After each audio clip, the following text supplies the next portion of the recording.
Hello and welcome to another episode of Resistance Radio with myself, Regan DeLoggins. And usually John is with us. However, he will not be with us today. So maybe he will join us for a call at the end. Nonetheless, we are happy to be here together on WBAI. I am to be hosting today because I get to have the honor of having a really important guest on the show, someone who I've organized with for a couple of years now, who is also in the Indigenous Kinship Collective, who's a total badass, an Indigenous femme doing incredible work. And her name is Patti, and she'll be on in just a moment. But before we hop on and really bring her on and really fully introduce her, I wanted to kind of lay the groundwork on what today's show will be about. I know about a couple months ago, we had another comrade of mine on the show named Tom talking about the North Brooklyn pipeline. And for those who missed that show and for those who are unaware, there is a pipeline currently being built by National Grid through North Brooklyn. And this pipeline, and as all pipelines do, is bringing in poisonous gas through the North Brooklyn neighborhood. So we're talking about, it's actually going through Brownsville, it's going through Bushwick, which are, these are historically Black and brown neighborhoods. And as always, pipelines are destructive and will be participating in the destruction of low-income Black and brown communities. So as an organizing member of the Frack Out of Brooklyn group, I'm really excited to have Patti on the call with me today. Patti, are you there? Can you hear me? Yes, I'm here. Thanks, Regan. Yeah. I gave a really brief introduction, but if you would like to introduce yourself and just give everyone a brief overview of the excellent work that you do, not just with Frack Out of Brooklyn, but with Mi Casa No Es Tu Casa, with Mayday, take it away. Sure. Okay, so it's a lot. So my name is Patti. I represent Frack Out of BK. But I am the co-founder and organizer with Mi Casa No Es Tu Casa, also known as Mi Casa Resiste, and which is based out of the Mayday Space. I am also part of the Mayday Space Collective here in Bushwick, which is a social justice center hub here in Bushwick, which centers on, programming and events for the community, specifically the Black and brown communities here in Bushwick, working class communities. I've done with Mayday Space, I've done a few programming that has been more focused on the immigrant communities that surround us here in Bushwick and know your rights trainings and things like that. But as of recently, and the whole time I've been at Mayday Space, I've also been just an organizer with Mi Casa No Es Tu Casa. We started the organization in 2015. And it's basically led by POC Bushwick residents. Black and brown Bushwick residents founded it, people who grew up here in the area. And we have been we're an anti-capitalist organization fighting the displacement and criminalization of Black and brown families in Brooklyn, specifically in Bushwick. And we also do other work that pertains to just support of the community, like Comida Pa'l Pueblo, which we have recently started doing, which is more food distribution in the area too. And just a lot of stuff. I don't know, but like most recently with Mi Casa No Es Tu Casa, we co-founded, I guess, or we organized with other local groups like Indigenous Kinship Collective, like Earth Strike, New York Political Resistance, University, CN Brooklyn. These groups are all local grassroots organizations focused on basically everyone is based in Bushwick mostly. And we started the Frack Out of BK coalition back in January of 2020, so almost a year ago now. We've been in this fight specifically because we were asked, Mi Casa No Es Tu Casa has done a lot of different mobilizations against for community defense. So basically we were just coming out of our fight against the rezoning that they were trying to pass in Bushwick. rezoning that would have would have been one of the largest rezonings in like the entire city, where they were going to rezone like about 300 blocks, I believe, and it was going to be detrimental to the community because it was going to have basically upzone areas that would have allowed for more luxury development to come in. And obviously the luxury development and then putting it under the guise of that it would have been affordable housing, but it's obviously affordable housing is not affordable to the people, the Black and brown, working class and poor communities here in these areas. So it would have been detrimental to the community and would have caused displacement en masse, even more than the already heavy gentrification going on in Bushwick. So we had just come out of that fight since the city backed down after we had made a lot of noise in the neighborhood against this rezoning plan that they were trying to push, and the city backed away. The Department of City Planning backed away after one of the biggest, I think, like demonstrations, citywide demonstrations we had against the rezoning. So we had just come out of that fight, and scared DCP away, which was great for now, at least.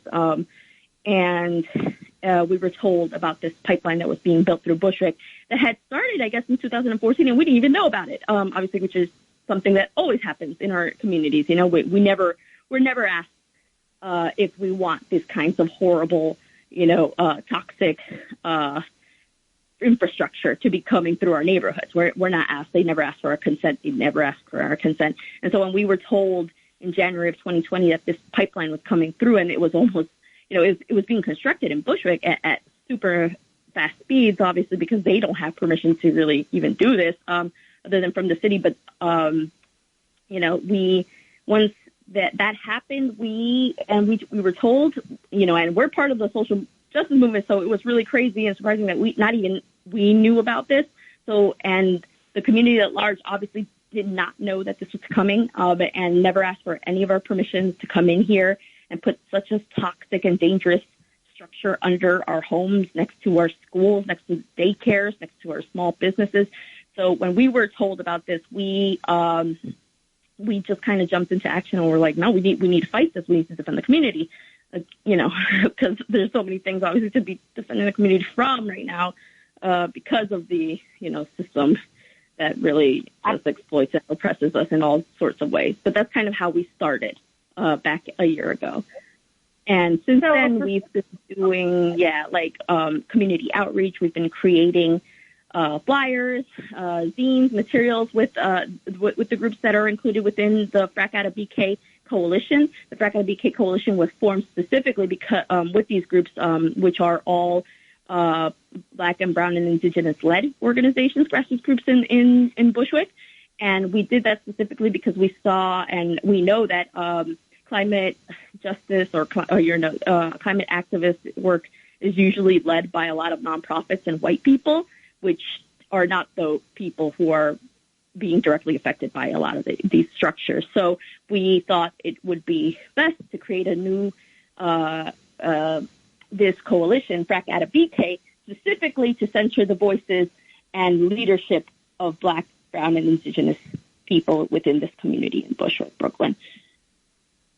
All right. Well, before we jump right into that, first of all, that is such a concise introduction as to the work that you do, as well as the amazing projects that FOBK has been participating in. Like Pati said, there's zines, there's been town halls, there've been a number of different things. But before we kind of jump into that, I do just want to rewind and give people a little bit more context, because even though this is the second time that we've talked about the North Brooklyn pipeline on the show, it's definitely, there's always new listenership, so we want to provide them a little bit of background.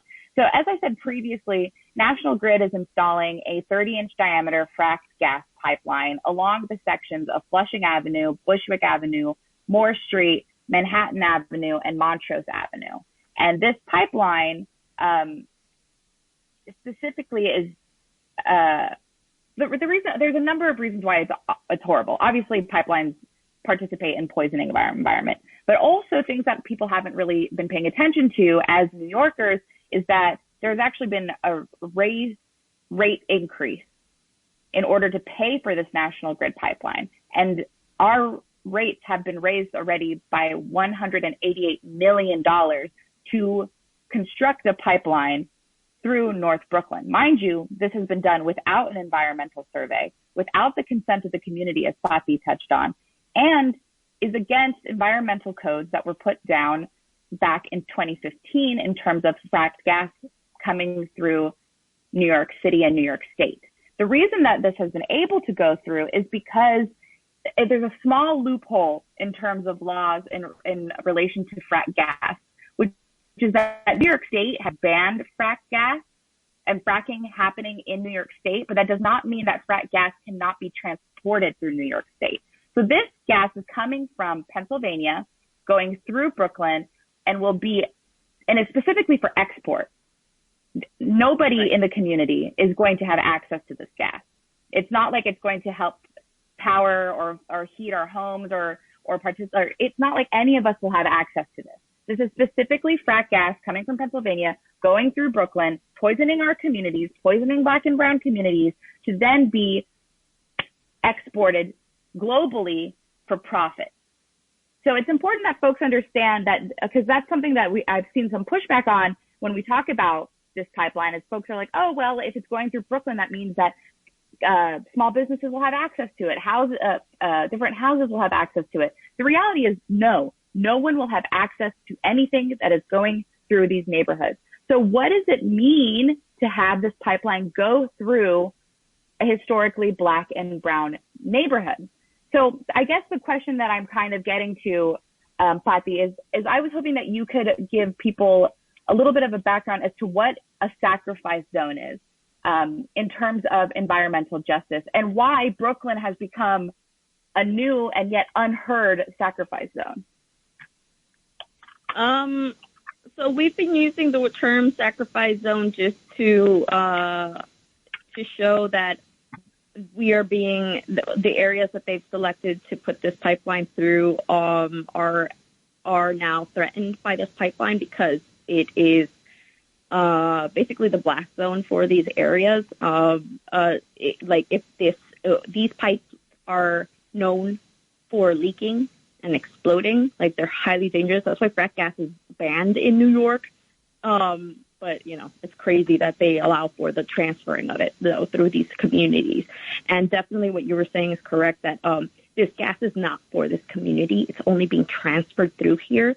But it does pose the danger of since it's underneath us, it poses a huge danger to us, because when these leak, when they explode, obviously it's horrific, right? And it happens often. If you guys want to check out just different pipelines that have been going through, like in Pennsylvania and other places.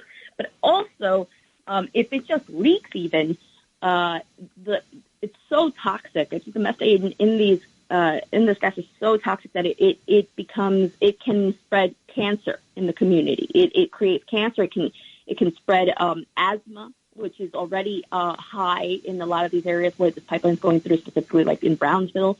And it can also cause birth defects, among other like crazy, horrible things that this pipeline can cause. So and no one cares, because it's going through Black and brown communities. So it's like they're basically sacrificing us for profit, for National Grid's profit. National Grid, as folks know or should know, is a private corporation that has monopolized energy in New York City. And, which is horrible in and of itself, that it's some corporate private monopoly that has, the power to like bring, heat to our homes and stuff. Because really this should be people powered. It should be centered around like the community.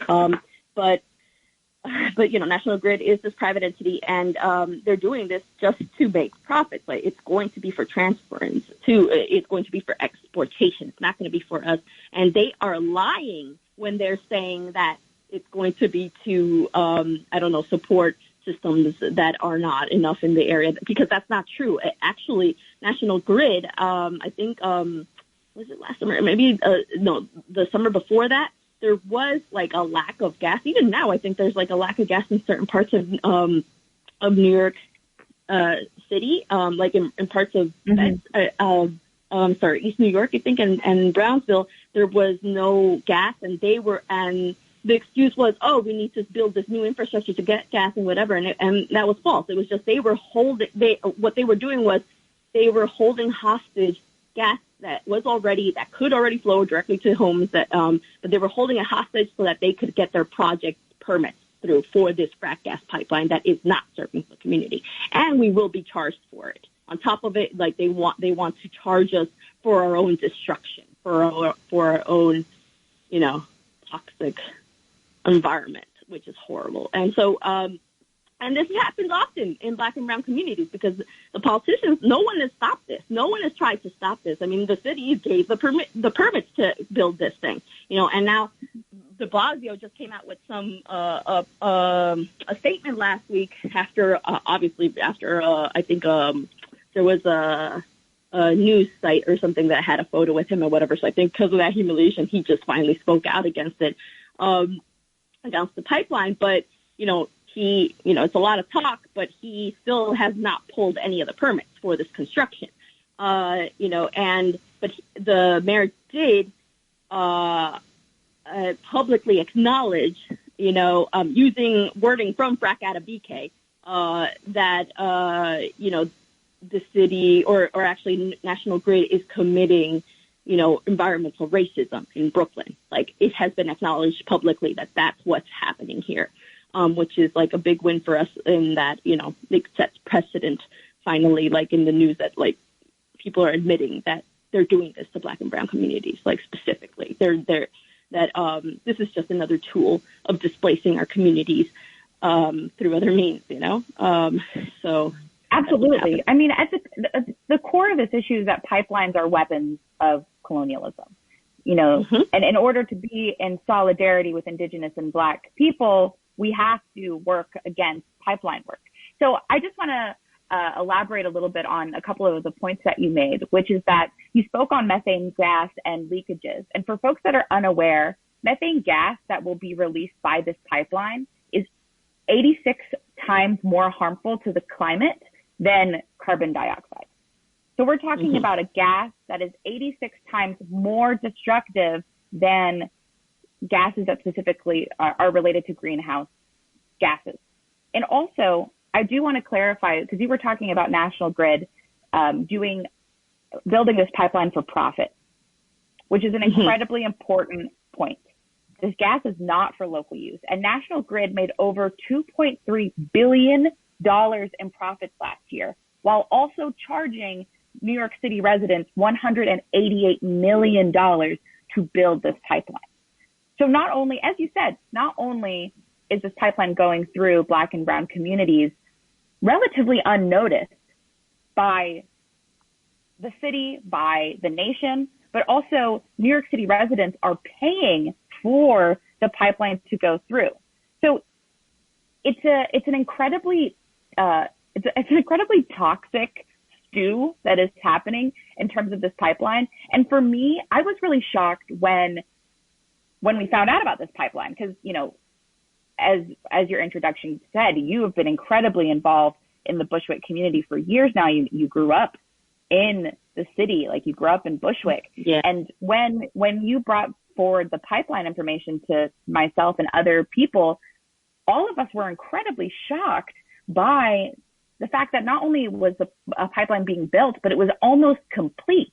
And so my question to you is, why do you think this pipeline has gotten less attention than other pipelines? Like, we had the Dakota Access Pipeline. People from all over the world came out to Standing Rock to show solidarity. Or the Canadian pipeline going through Wet'suwet'en. That had so much attention. People were really, really participating in the conversations, sharing things on social media, showing up to the teach-ins, and we've spoken about this. I've been guilty of it too, in terms of really focusing on the work that other folks are doing elsewhere rather than localizing. So I wanted to know what your opinion was in terms of, why do you think less people know about the pipeline going through Brooklyn, and why maybe people are less invested in paying attention to the work that Frack out of Brooklyn is doing and people and No North Brooklyn Pipeline are doing? I mean, for a long time, I mean, that's just kind of by design. I mean, the big corporations like National Grid count on people's ignorance and being in the dark about these kinds of things until it's too late, until they've built the whole infrastructure, which is basically what they've done in this case, too. So a lot of folks don't know about it because that's just how it is. But that's what happens all the time. I mean, the local politicians should be the ones who should be fighting this and who should be informing the community that this was even going to come through their neighborhood, but they didn't do anything about it either, right? So I think also, I mean, people, you know, the thing about it is like environmental racism is always perpetuated in poor Black, Indigenous, POC neighborhoods because people in power count on poor people's lack of time and resources so that they are unable to fight this at home, you know? Absolutely. But Brooklyn residents never consented to our own destruction, and we never will, which is why 12 Brooklyn land defenders, you know, from Frack out of BK and the other coalition group, No North Brooklyn Pipeline, have been arrested in the past 4 weeks trying to stop the construction of this toxic pipeline because we know that this pipeline is deadly and toxic. Today, Brownsville residents also did like a banner drop and they stopped construction. So we're continuing to stop the construction of it, like to stop days of construction at the pipeline sites in different parts of Brooklyn. And yeah, like I said, just today there was another one, but I was one of the first land defenders to go down, and I changed myself to the pipeline a few weeks ago. And I was in the first group that got arrested. And it was specifically because there was no attention. There was no media attention towards this. And we had been doing, like I said, for almost a year now, we've been doing outreach to the community on the streets. Like we've been doing, Frack out of BK has been flyering with the zines that we've created in this group, with flyers and just talking to our community about it, and doing flyering at food distros that we're involved with and everything, in the area. But still, obviously, it's not enough because we didn't have the media like on us until like finally when we did the action about a month ago now. The first action was in October. When we went underground, we finally got like national attention, and that's why de Blasio just said something about it like last week. But I don't know what he's going to do about it. He's almost out of office, so like he should be pulling permits like now if he's trying to really, talk or act on his words, But yeah, so that's what I see. But also, I think like a lot of community. That's the thing. The community here is busy just trying to survive, through this pandemic, and a lot of the working class people here are just busy trying to survive, and take care of their families. So we're not, which is why. But the thing is that there are a few of us who have, the luxury of time to be able to support and fight this right now, which is why we've been blocking the construction all these weeks. Yeah. I also wanted to, before we jump into the comments that Mayor de Blasio made, something that I've been kind of mulling around, and that I know that you and I have touched on in our meetings and just in general, is I think that one of the reasons that I feel that people are less inclined to pay attention to the pipeline going through Brooklyn is that people assume that Brooklyn is a lost cause. Like it's already been gentrified. It's, New York City is the largest city in the world, and therefore, like, who cares what happens to the city and its residents? And it's an incredibly, racist ideology to take on. And I think that one of the reasons that pipelines elsewhere have been so successful in terms of their campaigns and getting national and even international attention is because of the erasure of Indigenous people, specifically in cities. When you see a pipeline going through pristine wilderness, like with Suidan, or you see pipelines going through North and South Dakota through reservations, or even the Bayou Bridge pipeline that went through my land in Mississippi, when you see pipelines going through nature, it's an incredibly visceral reaction that the public has, like, look at this metal pipe destroying nature. However, this is a different context because this is, where the pipeline is going through in Brooklyn is a developed, I'm putting developed in quotes because I'm trying to determine the best use of language. But, this is an urban center. And so, but people forget that even though this might be an urban center, even though this might be one of the largest cities in the world, the epicenter of global capitalism, this is still indigenous land. And that even if there are cities, urban development shouldn't stop us from doing environmental work. In fact, we should be pushing back harder. This is a well-populated city. We have the ability to organize and really come back and push back against National Grid for building this pipeline in the first place. So for me, when you first informed me about this pipeline, when we first started working together, I couldn't believe that it had the ability to go through and for no one to quote unquote notice. But the reality is that people did notice and people just continue to walk by. As you said, this is a city based on the hustle, based on survivance. People are trying to get to their places and go to the places they need to go. And there really is a huge amount of erasure as to the fact that this is still land that needs to be protected. Now, before we jump into what de Blasio said, because I think that's a really important conversation, I think we're here kind of at the halfway mark. We should take a little bit of a break. So, Reggie, I'm going to ask you to just give us a couple minutes of music so we can get some water, maybe some coffee, and then we'll pick back up with this conversation about the North Brooklyn pipeline. Welcome back to Resistance Radio with myself, Regan DeLoggins, and usually we have John Kane with us, but he's not with us today. I was able to invite an incredibly important organizer, comrade, and all-around badass, Fatih, who's here with us today. We've spent the first half of the show discussing the North Brooklyn pipeline. That is a fracked gas pipeline going through North Brooklyn that's participating in the continued displacement of Black and Brown people, participating in the continued environmental racism that plagues Black and Brown people, and is a for-profit pipeline with the intention of export. So just to give people a brief summary, if you're just joining us now on Resistance Radio. Before the break, we were discussing the background information about the pipeline, as well as some of the work that Frack Out of BK is doing, which is an Indigenous and Black-led and POC-led group organizing against the pipeline that both myself and Fatih are a part of. And Fatih's, really someone who has taken the bull by the horns and organized in a way that I truly admire. And right before we took a break, we were discussing Mayor de Blasio's reaction to the pipeline after years, I would say, of radio silence and especially months of radio silence that people have been really organizing against this pipeline. The main push in terms of organizing is that we are demanding that de Blasio and Cuomo pull the permits that allow this pipeline to go through Brooklyn neighborhoods. And there's been a number of demonstrations. There's been town hall meetings. There's been zines. There's been flyering. We've really used the diversity of tactics in order to organize and inform the community about this pipeline.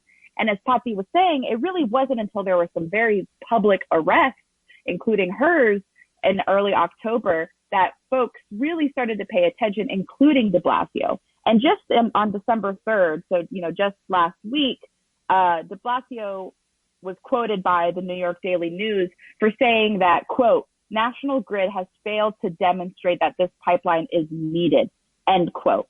And I was curious, Patsy, what are your thoughts on, first of all, de Blasio saying anything in the first place, and second, that he has voiced his opposition and yet done nothing about it?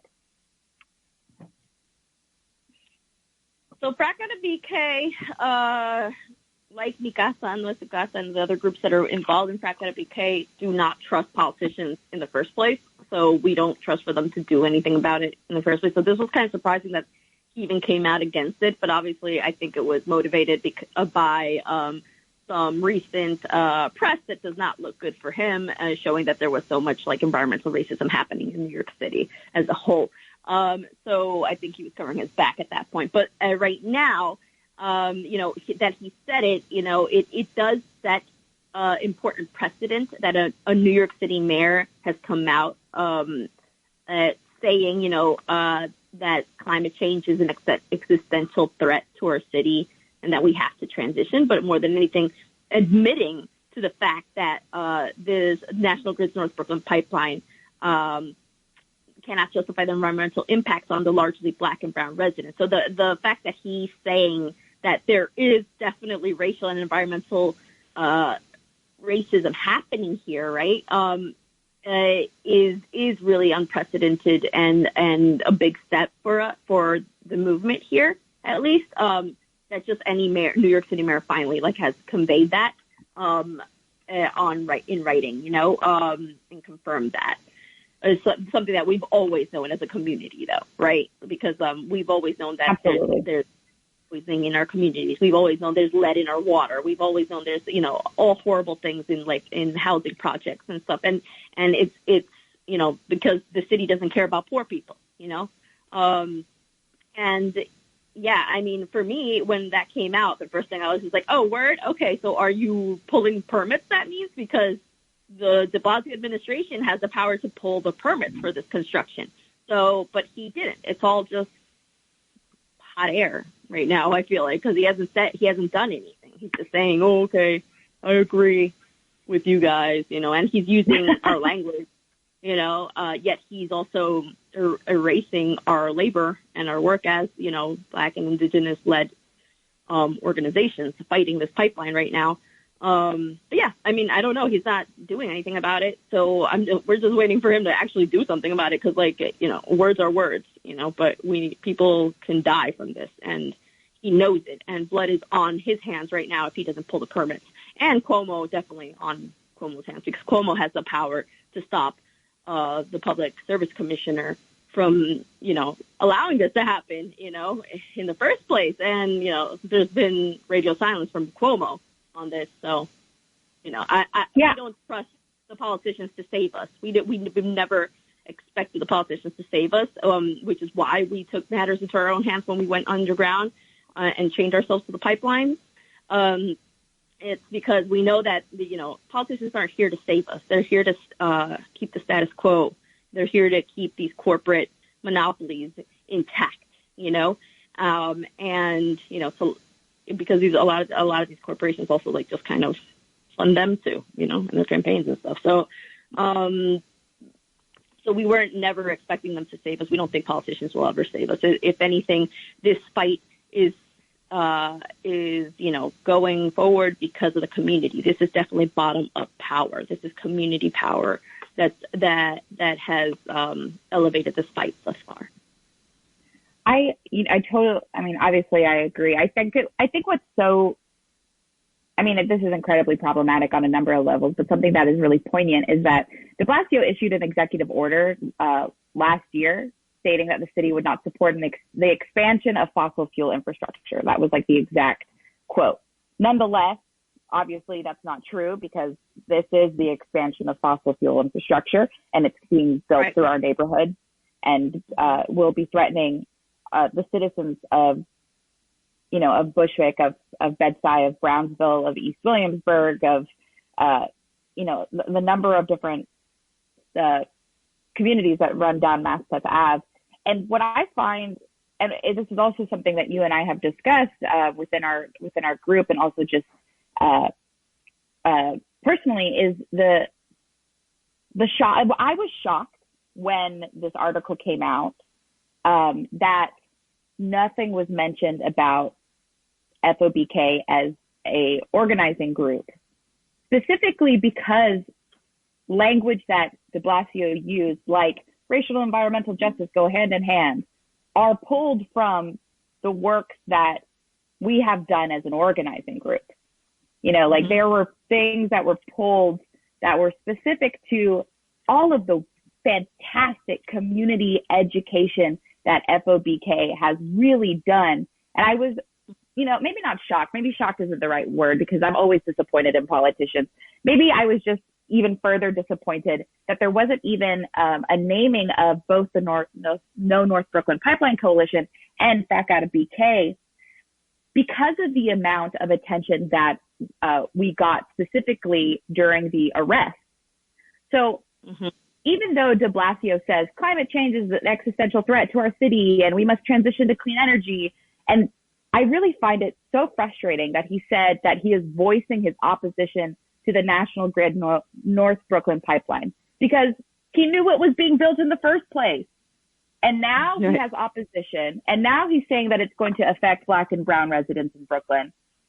And it wasn't until the media attention of these arrests really put it on the map. And so what I was wondering is, I hate organizing arrests for the sake of arrests, but I see that in this moment it was really beneficial. And so I was wondering what your thoughts are in terms of, as an organizer, at what point is unlawfulness righteous? Like, at what point were you like, screw it, I know I'm going to get arrested and I'm going to go do this work and it does not matter? What was that energy shift for you? I guess it was we, as a collective of organizations at Frat Academy BK and Owner 3K, were noticing that these pipelines were almost completed already within Bushwick, where we're fighting specifically. They're almost paved over, and people were, because like a lot of folks did see that the streets have been ripped up and everything, right?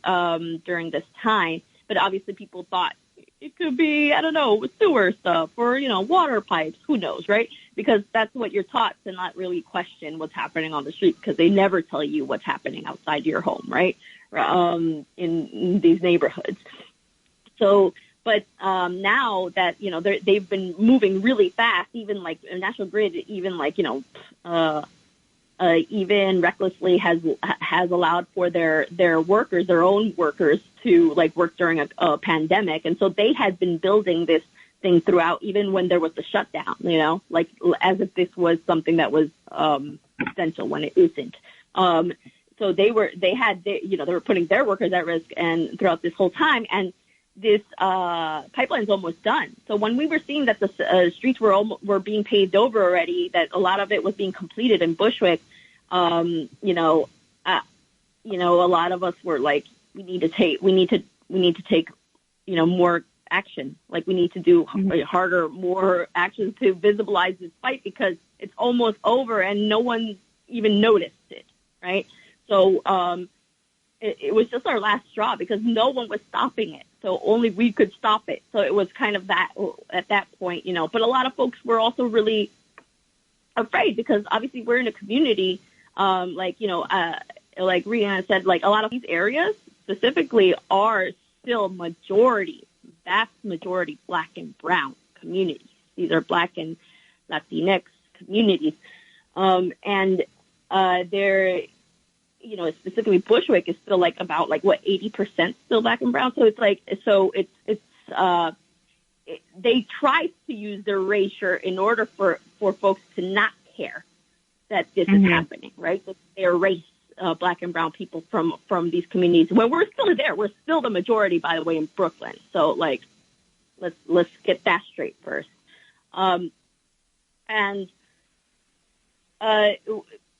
So folks in these communities, because they're so the majority, predominantly Black and brown, we also have issues with the police, because even though these are predominantly Black and brown areas, they're also areas that are fast, rapidly gentrifying right now. Because of the developers that have been kind of around, vultures around our neighborhood. So because of that, there's a lot of policing in the area too. So people are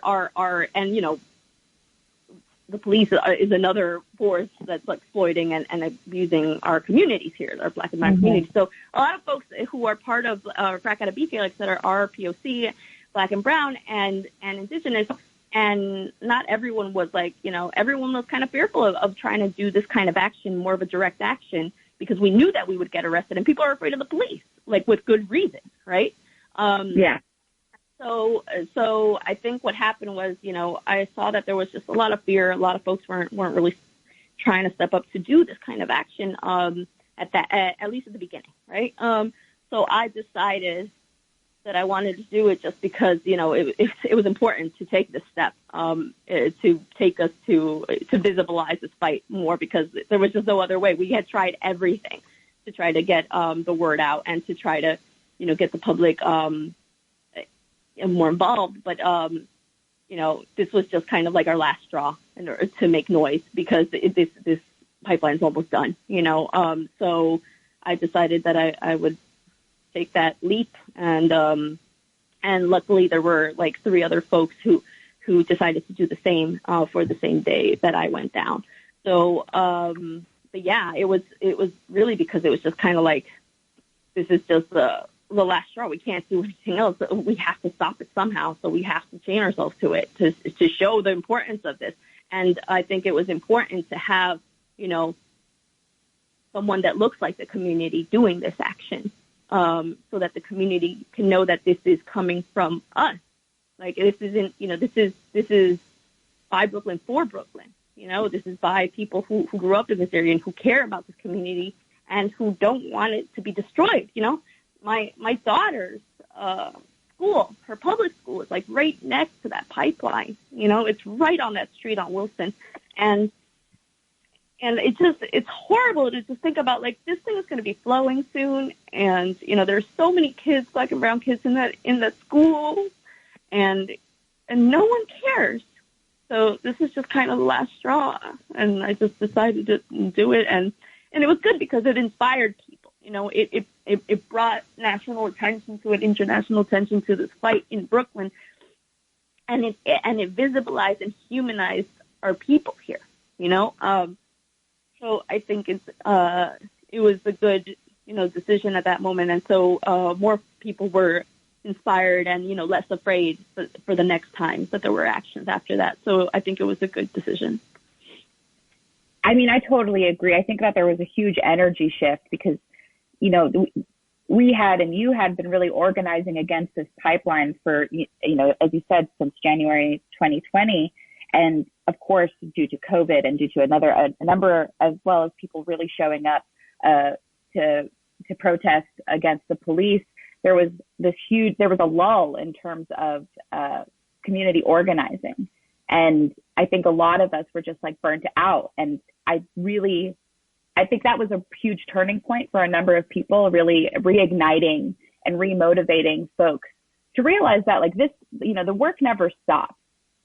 Whether you're a community organizer or whether you're an educator, or no matter what it is, when you're an Indigenous person or a Black person, the work that we do never stops, which is honestly, it's incredibly unfair, but that is our reality. That, when we do take time to rest, that's when pipelines sneak in, or that's when expansions are made.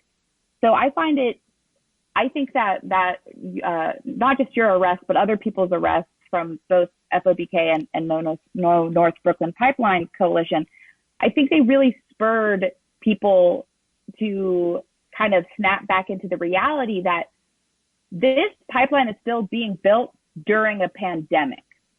Right. This pipeline is still being built, even with Black and brown people saying that we do not consent to this going through our neighborhoods. So the construction of the North Brooklyn Pipeline is something that it was a poignant time for it to move forward. And I think that was such an egregious action when we were at the height of the pandemic, which arguably, we're coming back to the height of the pandemic, and the pipeline is still being built. There is no pause for profit. Capitalism and resource extraction does not pause for environmental surveys. It does not pause for Black and brown people, and it does not pause for the pandemic.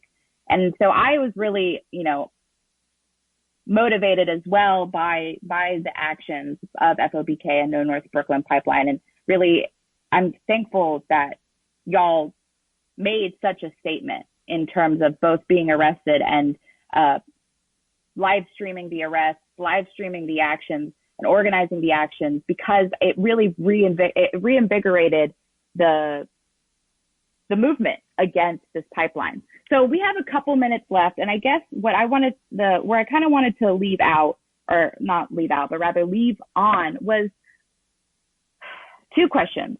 First, what is the future in terms of organizing against this fracked gas pipeline? And then second is how folks can get involved. And I'm happy to help you with how folks can get involved because we are in this fight together. Nonetheless, I wanted to know what does the future look like in terms of organizing against this pipeline? Well, I mean, people are still doing actions. Like I said, earlier today, Brownsville community came out against this pipeline and did a banner drop, and they stopped construction again today. So we're continuing to do actions, at the pipeline sites that are still open. And we will continue to, do banner drops and do the diffusing of information everywhere. We're still going to continue to do the community education, political education in the area. We're still doing the flyering. So there's a lot of work to be done. We have a PSA coming out soon, a video that's going to be used for outreach to the local public schools in the area of the pipeline, so that the teachers and parents and students learn that this is happening, and so that they can fight, and join our fight too. So we're about to do some outreach for the kids, and we're doing we're continuing to do the flyering in the different areas. We're continuing to provide this political education through food distribution work, and we're going to just continue to have more town halls virtually. We've had a few different virtual town halls already, and teach-ins for folks to just kind of tune in and get to know more about the issue. And we're going to continue to do that, right now, especially now, just because we really can't meet up outside like that because of the numbers going up for COVID again. So we're just going to continue to do those virtually right for now until things get a little settled again. But there's a lot, so there's a lot of community education that we're doing, a lot of political education that we're going to continue to do. We're going to, and we're going to still have actions. We're still looking for more folks to come and support our work. That we need more people to come flyer. We need more folks to help with distribution. We need more help with folks, printing, and just people coming out to help with the action work, banner drops and other stuff. So if folks, who are listening here have access to giant buildings near big public areas, hit us up, maybe we could do a banner drop around your way, it's so we have a lot of things that we're just continuing to put out that information so people know that, we're fighting this and that they can join our fight so that we can stop National Grid once and for all. And we also want to, through this political education, we're going to start creating also more information as to what are alternatives to, frack gas and to any of these horrible extractive resources that we continue to use and infrastructure that National Grid continues to build when it's killing Mother Earth, Pachamama. And so we need to, so we're going to create more literature, political education, information, and town halls that are going to be more on the connections between our fights, with regards to just with Sudan and other areas that are fighting right now for their land, and to keep it, clean from these horrible extractive companies. And we want to be able to present alternatives, the renewable energy that we should be moving towards, and present a more accessible and sustainable future for our Black and Brown families through the political education that we're going to start creating. Absolutely. I've had the privilege and honor to participate in the town halls as an educator, and to really marry and intersect the struggles between gentrification and resource extraction and pipeline work, because that's something that I think we succeed at as a coalition, is really tying in environmental racism in a way that I think folks haven't seen before in terms of pipeline work. I think that we do a really good job intersecting and showing the intersection between housing injustice and pipelines, between indigenous sovereignty and pipelines, between Black liberation and pipelines, because as we often reiterate on the show, all these things are connected. So I also do want to let folks know that if you are interested, and you should be interested in organizing against the North Brooklyn pipeline, that you can call Governor Cuomo at 877-235-6537. That's 877-235-6537, and tell them to reject the National Grid's LNG expansion of the North Brooklyn pipeline. You can also get involved on the ground with the No North Brooklyn Pipeline Coalition, which is available on Instagram at NONBK Pipeline, or join us at Frack Out of BK. Our Instagram is at FRACKOUTTABK.